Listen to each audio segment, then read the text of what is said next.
పరిశుద్ధంగా జీవించాలి అంటే నాకు ఎలా సాధ్యమవుతుంది? మొదట లేచిన వెంటనే బైబిల్ చదవండి. ఒక 3 అధ్యాయాల నుండి 5 అధ్యాయాలు చదవండి.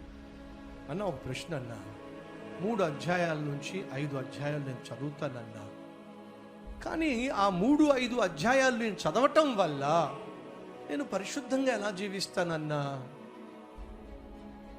సరే, అది తెలిస్తేనే చదువుతావా? మరి అంతే కదన్నా. బర్రెకి నువ్వు పచ్చగడ్డి వేస్తావా? పచ్చగడ్డి వేస్తానన్నా. మరి పచ్చగడ్డి బర్రె తింటే తెల్లని పాలు ఎలా ఇస్తుంది? ఎప్పుడు తెలుసుకున్నావా? తెలుసుకునే పాలు తాగాలి. పచ్చని గడ్డి తినే పశువు తెల్ల పాలు ఇస్తుంది, ఎలా ఇస్తుందో తెలియదు. దేవుని వాక్యాన్ని చదివితే ఈ వాక్యమో నీకు పరిశుద్ధమైన జీవితాన్ని ఇస్తుంది. ఎలా ఇస్తుంది తెలియదు, ఇచ్చి తీరుతుంది.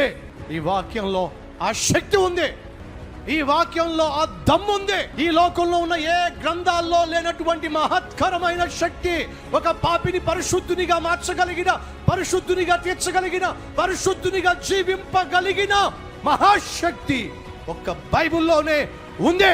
ఈరోజు నువ్వు సెల్ ఫోన్కి ఇచ్చేటటువంటి సమయాన్ని, విలువను, నీ జీవితాన్ని క్రీస్తు స్వరూపములోనికి మార్చగలిగిన ఈ పరిశుద్ధ గ్రంథానికి ఇచ్చి చూడు.